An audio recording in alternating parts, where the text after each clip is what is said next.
2021년 운동생리학 기출문제를 한번 풀어보겠습니다. 자, 1번 문제.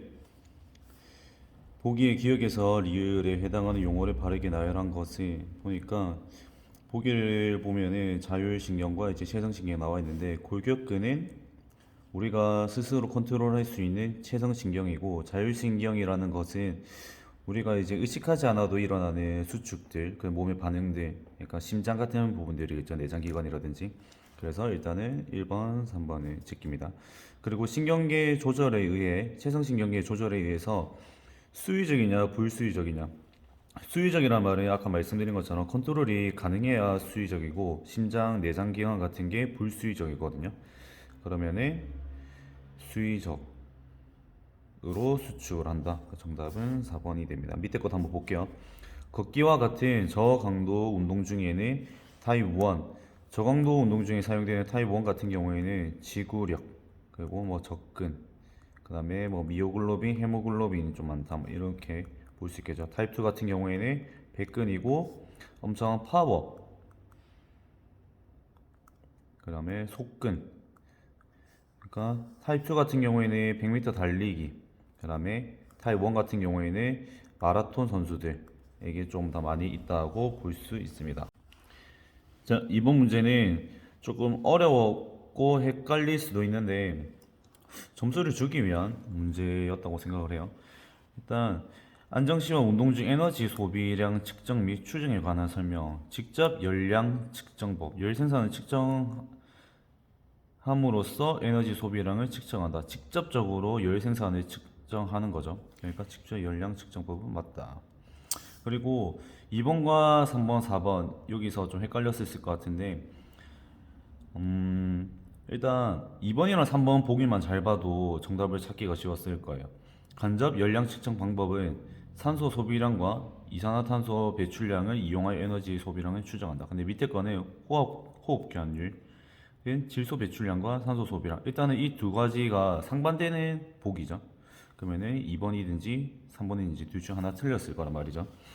근데 옳지 않은 것을 고르는데 호흡 교환율 같은 경우에는 위에 나와 있는 것처럼 이산화탄소 배출량과 질소가 아니라 이산화탄소 배출량과 산소 소비량의 비율을 의미하며 체내 지방과 단백질 대사의 비율을 추정한다. 그렇기 때문에 옳지 않은 것은 3번. 아니, 이런 걸 잘 모른다고 하더라도 그냥 보기에만 집중을 잘해도 문제를 풀 수 있는 정답을 맞출 수 있는 문제들이 생체에는 좀 많아요. 호흡을 할 때 저희가 주로 다루는 것들이 뭐죠? 산소와 이제 이산화탄소죠. 물론 질소는 들어오긴 하지만. 그래서 질소는 저희가 호흡에 크게 다루지 않는 영역이니까 좀 이상한데 하면서 3번을 체크해 주셔도 괜찮으세요. 자, 다음에 3번. 운동 중 심근으로 혈액을 공급하는 동맥은 이건 외우셔야 됩니다. 관상동맥이에요. 관상동맥이 심장이라는 이 근육이 뛸 수 있게끔 혈액을 공급해 주는 혈관입니다. 자, 다음 4번. 해수면과 비교해서 고지 환경에서의 운동 시 생리적 반응으로 옳지 않은 것은입니다. 옳지 않은 것은. 자, 일단 고지 환경 같은 경우에는 지구 내획과 좀 멀어져 있기 때문에 중력이 좀 받는 영향이 적겠죠. 그렇기 때문에 산소 포화도 자체가 떨어져 있습니다. 자, 이거를 염두에 두고 한번 볼게요. 최대한 운동 시에 폐 환기량이 증가한다. 우리가 똑같이 공기 양을 마신다고 해도 산소가 들어오는 양이 적기 때문에 폐 환기량을 증가해야지 운동할 때 충분한 산소를 공급할 수가 있겠죠. 그래서 증가하는 건 맞는 말. 최대한 운동 시 심박수와 심박출량은 감소한다. 호흡을 통해서 산소가 몸에 들어와서 폐 정맥을 따라서 심장으로 산소가 들어가고 이 심장에서 동맥의 대동맥을 타서 이제 몸속에 산소들을 운반해 주는데 이때 들어오는 산소량이 역시나 적으니까 심박수와 심박출량이 증가해줘야지 충분히 산소가 공급이 되겠죠. 그렇기 때문에 2번이 정답. 3번. 최대한 운동 시 동맥 혈산화 헤모글로빈 포화도는 감소한다. 그러니까 산소가 잘 없다. 동맥이 당겨져 산소가 적게 들이맞았으니까 산화 헤모글로빈 포화도는 감소할 수밖에 없겠죠.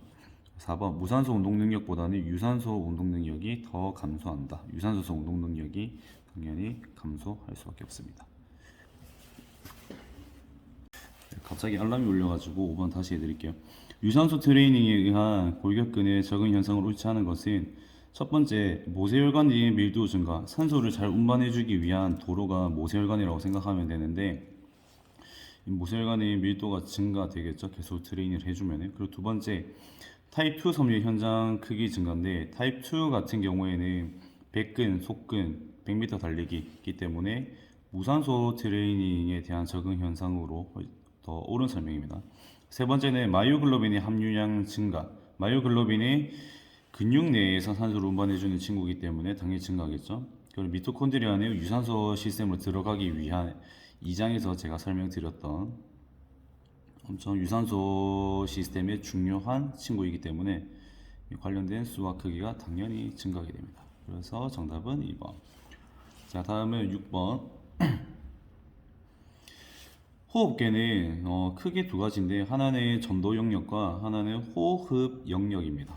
그러니까 전도 영역과 호흡 영역인데 저희가 이게 제가 그림을 너무 못 그려가지고 이게 입이에요. 좀 심한 것 같은데 입에서 폐로 전달해주는 것까지가 이제 전도 영역이고요. 그 다음에 여기 안에서 가스 교환이 일어나는 영역을 이제 호흡 영역이라고 보시면 되는데 그러면 전도 영역의 기능으로 묶인 것은 자, 첫 번째 호흡하는 공기에 습기를 제공한다. 네, 맞는 설명이고요. 그 다음에 폐포라고 하면은 여기 안에서 가스 교환을 직접적으로 해주는 곳이 폐포인데 폐포가 나왔다면은 무조건 이제 호흡 영역이라서 틀린 설명이고 공기를 여과하는 역할을 한다. 네, 맞는 설명이에요. 전도 영역 여과 걸러준단 말이죠. 그리고 호흡 가스 확산을 증가시킨다. 이건 가스 교환을 증가시킨단 말이기 때문에 틀린 설명. 그래서 정답은 2번이 됩니다. 근데 저 같은 경우는 좀 문제를 빨리 풀기 위해서 이런 문제가 나오면 먼저 보기부터 봐요. 보기부터 봤을 때 첫 번째가 기억이 두 개, 니은, 디귿 이렇게 돼 있죠. 그러면은 3번, 4번 정답 아닐 가능성이 있기 때문에 날립니다. 이렇게 해놓고 뒤에 있는 거를 보면은 총 보기에 여기 8개가 있죠. 기억, 니은, 디귿, 리을이 있는데 기억은 일단은 제일 처음에 선택지로 만들었기 때문에 빼놓고 니은은 총 2번 나와 있고요. 리을은 1번, 근데 디귿은 3번 나와 있죠. 그러면은 저는 보기만 보고 기억과 디귿이 정답이 있겠구나 하고 2번을 체크하고 바로 넘어가 버립니다. 그러고 나서 시간이 남으면 다시 한번 점검을 하겠죠. 7번 문제입니다. 보기를 읽고 맞추는 문제인데 이 문제 또한 앞을 제일 먼저 봐주세요. 보기에 기억이 두 개고 니은이 두 개죠. 이런 경우는 어쩔 수 없지만 한번 비교를 하면서 조금 머리를 더 써야 되는 문제입니다. 자, 유산소 시스템은 장기간의 운동 시 글루코스 외에도 유리지방산을 이용하여 ATP 합성. 그러니까 탄수도 쓰이고 지방도 유산소 시스템에 쓸 수 있다. 맞는 설명이죠. 조금 더 자세한 설명 원하시면 이 장을 좀 참조해 주시면 되겠습니다. 그러면은 니은은 보지 않아도 정답이 아닌 거예요. 그러면 뒤에를 보니까 디귿, 비읍, 그 다음에 리을, 미음이죠. 그러면 둘 중에 하나만 비교를 해주면 돼요. 디귿이랑 리을을 비교를 해볼게요. 무산소 해당 시스템은 혈액 혹은 글리코겐으로부터 얻어진 포도당을 피루부산으로 분해를 한다. 맞는 설명이죠. 리을도 찜찜하게 한번 볼게요. 리을 무산소 해당 시스템은 산화적이라는 것은 유산소에 해당하는 거기 때문에 젖산으로 분해를 한다. 말이 안 되는 설명이죠. 그러니까 바로 1번이 정답이 됩니다. 뒤에다 한번 볼게요. 미음 ATP-PCR 시스템 세포 내 ADP 또는 PI의 농도가 증가할 때 PFK를 활성화시켜 이 PFK라는 거는 저희가 무산소 해당 과정에 해당하는 설명이기 때문에 PCR에 해당하는 설명이 아닙니다. 그래서 틀린 설명. 비읍을 보시면은 PCR 시스템 단시간에 폭발적인 힘을 발휘하는 운동 시 PCR이 분해되면서 발생 에너지를 통해 ATP를 합성화해준다. 이 PCR이 분해되면서 바로 ATP를 합성화시키는 것을 공액 반응이라고 합니다. 자, 다음 8번.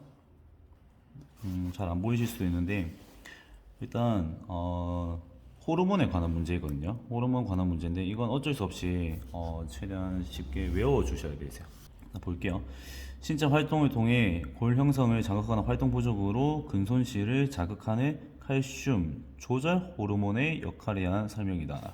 칼슘 하면은 그냥 저 같은 경우에는 바로 칼로 외웠어요. 칼슘 조절하는 호르몬이 두 가지인데 그냥 칼로 외웠어요. 그래서 칼시토닌이라고 하는 이 호르몬은 무조건 칼슘을 조절해주는 친구다까지 알아놓으면은 이 문제 거의 다 풀 수 있거든요.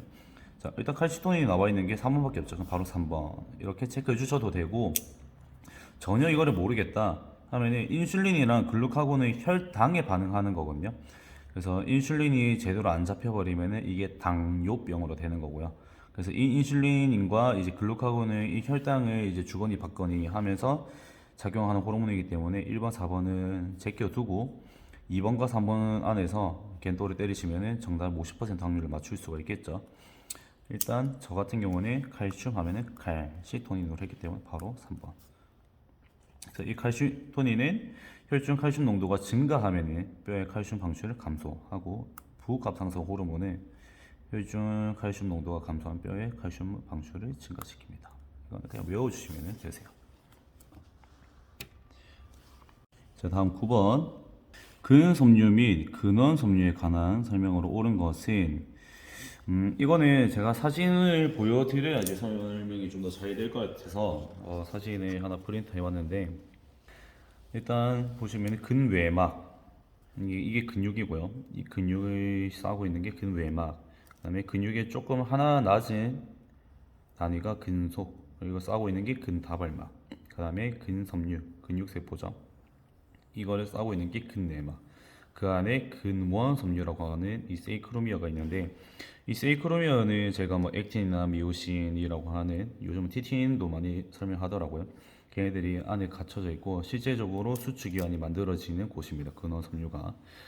자, 그러면은 근섬유는 여러 개의 핵을 가진 다른 세포들과 다르게 단핵 세포로 구성되어 있다.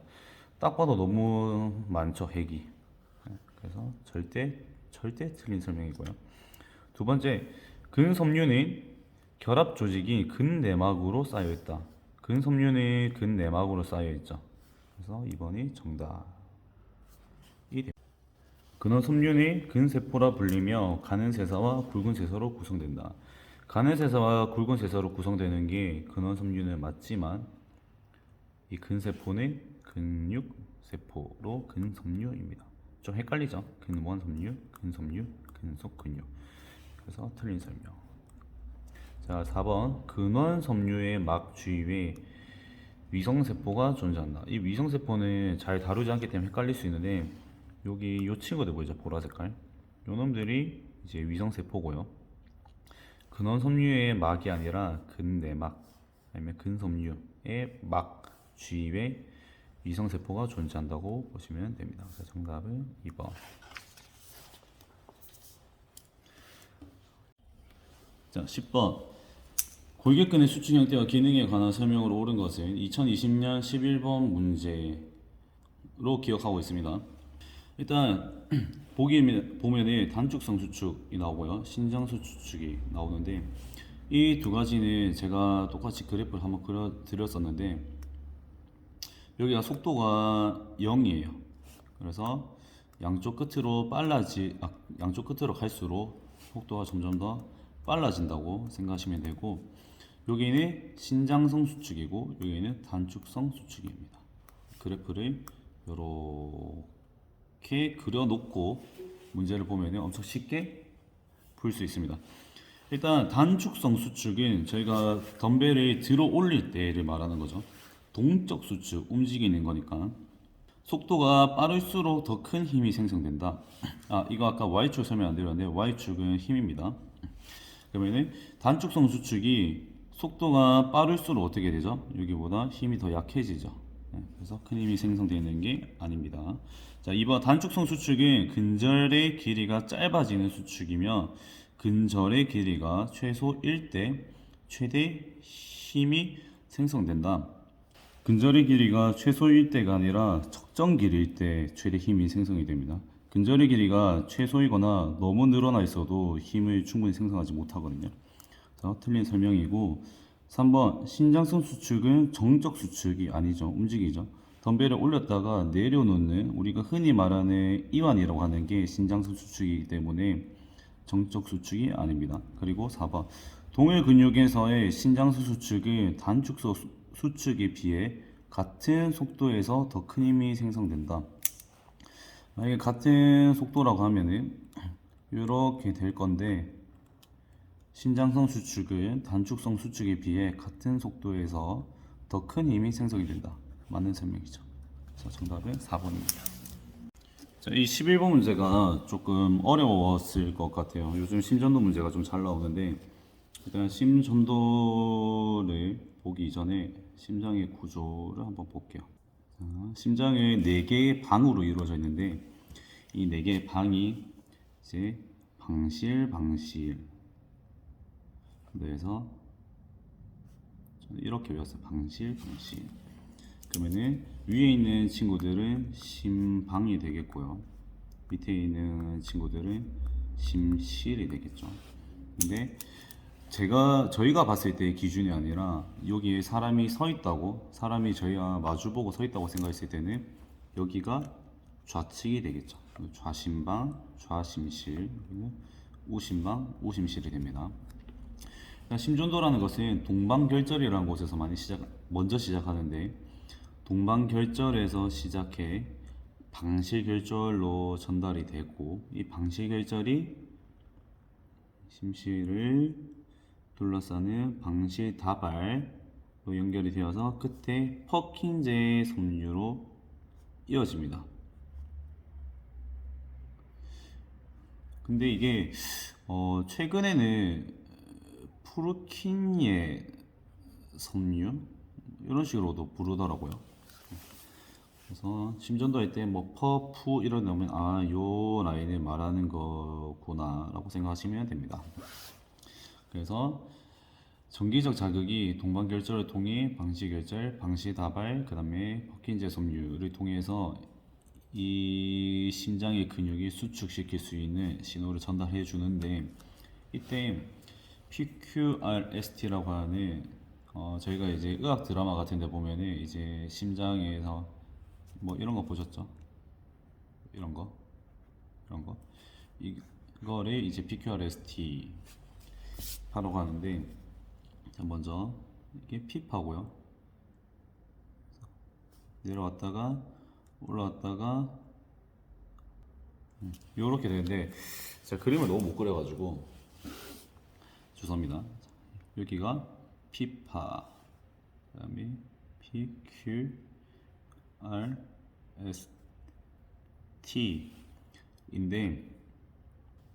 P가 이제 심방이 탈분극 되는 거예요. 저희가 3장에서 신경을 다룰 때 이제 탈분극, 그 다음에 재분극, 그 다음에 과분극, 안정시, 막전이 이렇게 돌아가면서 근육에게 전기적 신호를 보내고 그 근육이 수축할 수 있게 만들어준다고 했는데 심장도 마찬가지예요. 일단 P가 심방의 탈분극을 나타내고요. 이제 이 QRS 이 부분이 심실의 탈분극. 그러면 이런 탈분극이 일어날 때 각각 수축이 일어나겠죠. 그 다음에 T 같은 경우에는 재분극입니다. 탈분극 다음인 재분극. 안정시 막전이로 돌아가기 위한 단계라고 보시면 됩니다. 자, 여기까지 보고 한번 보기를 볼게요. 심전도에 관한 설명 옳은 것으로 묶인 것은 저 앞에를 보면은 기억이 2개, 니은 디귿이죠. 그러면 일단은 3번, 4번은 아니겠구나 하고 1, 2번 보니까 기억, 니은, 리을, 미음. 그러면 리을, 미음 2개만 비교를 하면은 정답을 얻기가 쉬울 것 같다는 생각을 하면서 한번 볼게요. 자, 일단 QRS 복합판의 심실에서의 탈분극을 일컫는다. 아까 QRS가 심실 탈분극이라고 설명을 드렸었죠. 그래서 심시 탈분극을 일컫는다. 이렇게 하고 정답은 1번이네 하고 넘어가셔도 되는데 조금 더 살펴볼게요. 미음미. 자, ST 분절은 심실 재분극에 소용되는 총 시간이다. ST라고 하는 것은 S에서 T까지인데 T가 재분극이거든요. 그러면 소요되는 총 시간이 아니죠. 그리고 QRS 복합파를 이용해서 심박수를 측정할 수 있겠죠. 심박수라고 하는 거는 심실이 수축하는 그 순간을 1분 동안 몇 번 했는지 체크하는 게 이제 심박수니까 심신탈분 자체가 수축이 되니까 이거를 통해서 심박수를 측정할 수 있습니다. 이것은 아니죠. 그 다음에 심방을 통한 전도 속도가 감소하면은 피파는 넓어진다. 자, 전도 속도가 감소하면은 신경 전달 속도가 느리다는 말이겠죠. 그러면은 저희가 의학대로 한번 다시 한번 떠올려 볼게요. 누군가가 돌아가실 때 이 심장이 파동이 어떻게 돼요? 느려지죠. 느려진다는 말은 이 파동 자체가 느슨해진다는 말이겠죠. 그러면 이 간격 자체가 다 넓어지죠. 예. 그러면은 전도 속도가 그냥 신경 자극을 충분히 못 해주는 거죠, 심장이. 그러면은 피파는 넓어지겠죠. 그러면은 기억을 맞는 설명. 그럼 반대로 속도 빨라지면은 이 피파는 좁아질 수도 있겠죠. 갑자기 막 뛰죠. 넓어져 있다가 갑자기 이제 드라마틱한 순간에 엄청 이게 좁아지죠. 전도 속도가 빨라지면 이 피파는 또 좁아질 수가 있습니다. P와 R 간격은 심방의 탈분극부터 심실의 탈분극 전까지 걸리는 시간이다. 이유는 그냥 제가 간단하게 넘어가려고 했는데요. 그러니까 PR 간격이라고 하는 거는 P와 QRS 복합화 들어가기 전이에요. 이 분절이거든요. 근데 이 분절인데 심방의 탈분극과 이제 QRS 탈분극에서 탈분극과 탈분극 사이보다 훨씬 더 좁은 개념이죠. 그래서 걸리는 시간으로 보기가 어렵다고 설명할 수 있습니다. 자, 다음은 12번. 호르몬 문제. 호르몬 문제는 이것도 그냥 암기 해주셔야 되세요. 어쩔 수 없어요. 암기가 잘 되어 있다고 하면은 그냥 알도스테론, 부진피질, 코티졸, 부진피질, 에피네프린, 부진수질, 그다음 성장호르몬, 뇌하수체, 전력 땡 4번 하실 수가 있습니다. 엄청 쉽죠? 그래서 지금 어차피 공부 안 돼 있으신 분들은 지금이라도 이 세 개 아니 네 개에 대한 호르몬들을 보시면서 암기를 해주면 좀 도움이 될 것 같아요. 성장 호르몬은 뇌하수체, 전력. 자, 13번. 유산소 운동 중 호흡기의 환기량 증가 요인에 관한 설명으로 옳지 않은 것은 유산소 운동 중에 환기량 증가입니다. 이 환기량을 컨트롤하는 두 친구가 여기 바로 밑에 있는 경동맥체와 이제 대동맥체라는 친구들이 있는데 이 친구들은 CO2가 몸에 너무 많거나 아니면은 O2가 없거나 pH 농도가 낮거나 근데 이 pH 농도가 낮다는 말은 수소이온이 높다는 거예요? 많다는 거예요? 적다는 거예요? pH가 낮다는 거는 수소이온이 몸에 많다는 겁니다. 이건 헷갈리시면 안 되세요. 그리고 칼륨 농도가 높거나 여기에 반응을 해주는 게 이걸 보고 이제 환기량을 증가를 시킵니다. 경동맥체와 대동맥체가 이거는 지금 외워두세요. CO2가 높거나 산소가 적거나 아니면 pH 농도가 낮거나 수소이온이 높거나 아니면 칼륨 농도가 높거나 할 때 환기량을 증가를 시킵니다. 자, 중추화학적 수용체인 경동맥체와 대동맥체는 동맥의 산소 분압 증가에 따라 환기량 증가를 자극한다. 산소 분압 감소에 따라 또는 이산화탄소 분압 증가에 따라가 되어야겠죠. 정답은 바로 1번. 위에 제가 적어드린 이것만 다 외우셔도 바로 한 3초컷이죠. 외울 수 있습니다. 밑에 거 한번 볼게요. 칼륨과 수소의 농도의 증가에 따라 칼륨과 수소 농도의 증가에 따라 환기량을 자극한다. 증가를. 자, 그리고 갑자기 금방주랑 골직한 힘줄기가 나왔는데 저희가 운동을 많이 하잖아요. 그러면 금방주나 이제 골직한 힘줄 기관에 당연히 많이 움직여지겠죠. 그러면 운동을 많이 하면 몸에서는 환기량을 증가시키려 할까요? 감소시키려 할까요? 당연히 증가시키려고 하겠죠. 그래서 3번 오케이.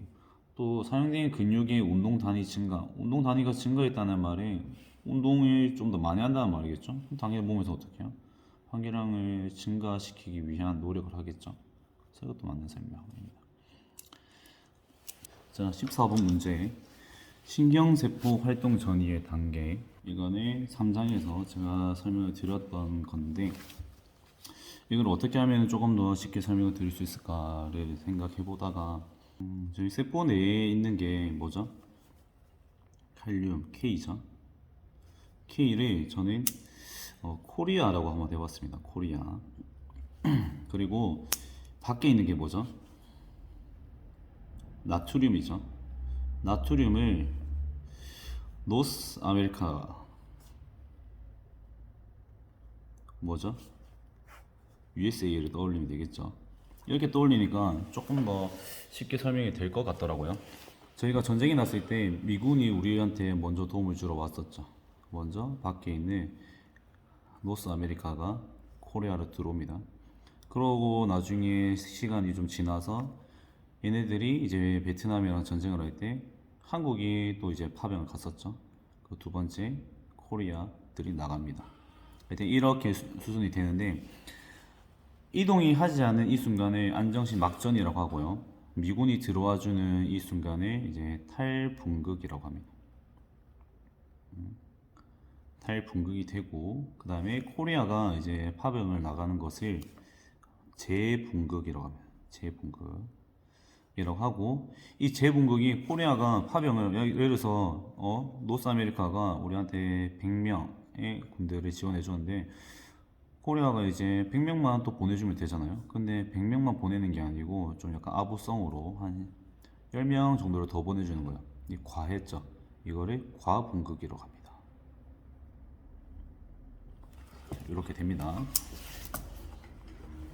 자, 그러면은 박스를 한번 볼게요. 칼륨 채널이 열려 있고 칼륨이 세포 외로 이동하면서 세포 내는 전하를 띠게 되는 단계이다. 아, 칼륨이 세포 외로 이동하면서 보자마자 재분극이네 하고 찍고 넘어갈 수도 있는데 우리가 노스 아메리카랑 이제 코리아가 각각 이제 뭐 비슷하게 대등하게 있다가 노스 아메리카 들어와 주죠. 그러면은 상대적으로 이 탈분극 때는 세포 외에 상대적인 겁니다. 군사가 어디가 더 많겠어요? 코리아가 더 많겠죠. 그러면은 탈분극 시에는 세포 내는 플러스 외는 마이너스가 됩니다. 그리고 재분극일 때는 계속해서 내에 있는 플러스가 점점 빠져나가니까 0과 0 정도까지 가지겠죠. 플러스에서 0까지 아니 마이너스 0까지 까지가 재분극이고 너무너무 많이 빠져나가지고 나가가지고 한국에 이제 지킬 병사가 없는 거예요. 이것을 과분극이라고 합니다. 그럼 과분극에는 세포 내는 마이너스, 세포 외는 오히려 플러스가 되겠죠. 그러면 세포 내는 전하를 띠게 된다는 이 설명은 어디에 해당하죠? 재분극이 아니라 과분극에 해당하는 설명입니다. 그래서 이거는 좀 페이크를 준 것 같아요. 과분극이 정답입니다. 그러면 재분극인 상황에서는 절대 마이너스일 수는 없어요. 마이너스로 넘어가는 순간 과분극 넘어가거든요. 재분극은 0이라고 표현하기보다는 계속 플러스에서 0까지인 구간이라고 생각하시면 되세요. 자, 탈분극은 아니었고 과분극 정답인데 이 분극기는 뭐냐면은 저희가 안정시 막전위에서 탈분극을 한다는 거는 원래 안정한 상태를 우리가 수능이라고 생각하면은 이거를 바꿔버리는 거, 이 균열을 깨버리는 거를 불응이라고 합니다. 그래서 안정시 막전위를 제외한 다른 단계들을 전부 다 불응기라고 하는데 탈분극, 재분극, 그다음에 과분극 이 전부 다를 불응기라고 합니다. 네, 여기서 재분극까지는 절대 불응기, 라고 하고, 과분극은 상대 불응기 라고 합니다. 자, 다음 15번. 운동유런의 말단 끄트머리와 근섬유가 접합되어 있는 기능적 연결 부위 하면은 바로 4번 신경근 접합부. 신경 전달 물질이 분비되는 공간, 그 다음에 시냅스 전 축삭 말단, 시냅스 간극, 근섬유 원형 질막의 운동 종판으로 구성이 되어 있다. 이건 그냥 신경근 접합부입니다. 이거 말고는 다른 게 답이 될 수가 없어요. 네. 다음 16번입니다. 열 손실 기전, 우리 체내와 외부 사이에 열이 왔다 갔다 하는 열 손실 기전이라고 하는데, 종류가 이렇게 네 가지가 있어요. 복산에 뭐 다른 물리적인 접촉이 없어요. 네. 접촉이 없는데 복사, 접촉이 없는 것을 복사라고 하고, 대류는 공기와 이제 신체 간에 이 열이 왔다 갔다 하는 것을 이제 대류라고 하고, 전도는 물체와 신체입니다. 공기 곱하기 이제 신체라고 해놨는데, 그냥 저희가 선풍기 앞에 있으면 엄청 시원해지는 거, 바람 때문에 공기가 이제 신체에 있는 열을 빼서 가주는 거죠. 그게 대류고, 저희가 운동하다가 너무 더운데 이제 머신을 만지면 엄청 시원하게 느껴지죠. 그 머신이라는 물체와 신체에서 이제 열이 뭐 뺏고 뺏기는, 뜨거운 걸 만지면 저희도 막 뜨거워지겠죠. 그것을 전도라고 하고, 증발이 뭐 땀이나 이제 호흡, 특히 호기, 우리가 호흡을 내쉬는 호기를 통해서 수분이 증발되면서 수분의 증발로 인해서 열이 뺏기는 거죠. 네. 이것을 증발이라고 합니다. 그러면은 피부의 땀이나 호흡을 통해 하면 바로 3번 증발. 실내 트레드밀 달리기 중 열 손실의 가장 주된 기전이다. 땀도 그렇고 호흡도 가빠지니까 대기 조건과 노출된 피부 표면적인 영향을 받는다. 맞죠? 땀이 좀 잘 흘러내릴 수 있는 조건이 되겠죠. 자, 다음은 17번입니다. 고온 환경의 운동 중 극도의 피로, 혼란, 혼미, 현기증, 구토. 그러면은 보면은 바로 그렇죠. 열사병, 열탈진, 열수능 뭐 이렇게 나오겠죠. 자, 저나트륨 혈증은 일단은 수분이 몸에 너무 많을 때니까 고온이랑은 아니겠죠. 고온일 때는 몸에 있는 수분이 너무 많이 빠져나가서 문제가 되는 거기 때문에 4번을 일단 제껴놓고, 딱 보면은 바로 눈에 들어오는 게 40도 미만이 되죠. 자, 이 40도를 기준으로 40도보다 높으면 열사병이 되고, 40도 미만까지는 그래도 열탈진이라고 봅니다. 신부체온이. 그리고 열수능은 그냥 열에 대한 적응을 하는 게 열수능이에요. 수능. 그러면 40도 미만이면 열탈진. 바로 2번. 심한 탈수 현상으로 심혈관계가 인체 욕구에 적절히 대처하지 못한다. 그래서 탈진이 난다. 이게 열탈진입니다. 자, 다음은 18번. 잘 보이시나요? 자, 18번.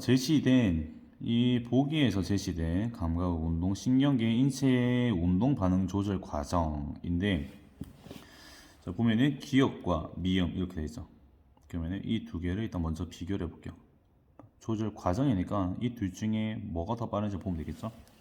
자, 기역부터 보겠습니다. 자극이 감각 뉴런을 통해 중추신경계로 전달이 된다. 자, 제가 또 그리지 못하는 그림 한번 그려보겠습니다. 이게 뭘까요? 뇌입니다. 뇌인데, 뇌에다가 자극을 주는 게 감각신경, 뇌가 신호를 내리는 게 운동신경이 됩니다. 자, 자극이 감각 뉴런을 통해, 뉴런이면 신경 그 단위죠. 통해 중추신경계로 전달이 된다. 이런 게 기억이고요. 미음. 감각 수용기가 감각 자극을 받아들인다. 먼저 감각 자극을 받아들여야지 이것을 이런 자극이 왔구나 하고 뇌에다가 전달해 줄 수가 있겠죠. 그러니까 기억보다는 미음이 더 먼저 되는 과정입니다. 그래서 미음이겠구나. 그럼 미음 다음에 일어나는 게 기억이구나. 그럼 기억이 바로 나와 있네요. 자, 그럼 이럴 때는 또 바로 끝으로 갑니다. 리을과 디귿을 봤을 때 뭐가 더 마지막에 일어나는지. 디귿, 운동 자극이 근섬유에 전달되면 운동 반응이 일어난다. 운동 자극이, 이 자극이 근섬유에 전달되면은 얘가 수축이 당연히 하겠죠. 신경 전달 받으면은. 왠지 이걸 운동 반응이 일어난다. 운동 신경이고요. 일어난다. 그 다음에 리을, 중추신경계가 정보를 해석하고 운동 반응을 결정한다. 보다는 운동 반응이 일어나는 게 더 마지막이죠. 그러니까 디귿 4번이 됩니다. 자, 이제 두 문제 남았네요. 19번. 저항성 트레이닝에 의한 근력 향상의 요인으로 적절하지 않은 것은, 이 저항성 트레이닝은 근력을 향상시켜주고 이 근력과 영향이 있는 게 무산소 뭐시 있으면 이런 얘기가 나올 수도 있고, 또 뭐 백근, 속근, 또 뭐가 있죠? 뭐 타입 2 이런 얘기가 나올 수 있겠네요. 자, 1번 타입 1 섬유수의 증가. 아니죠. 자, 1번 정답. 타입 2 섬유 크기의 증가 맞죠? 동원되는 운동 단위의 수 증가.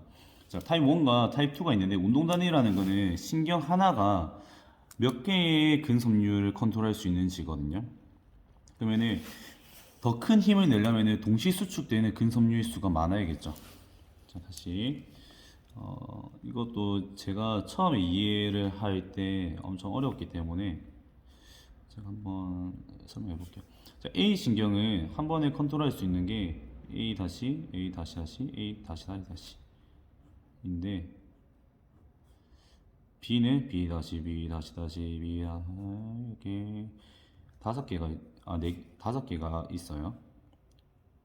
있다고 치면은 동시 수축을 하는 친구들이 A는 3명, 얘네 5명이죠. 누가 더 힘이 세요?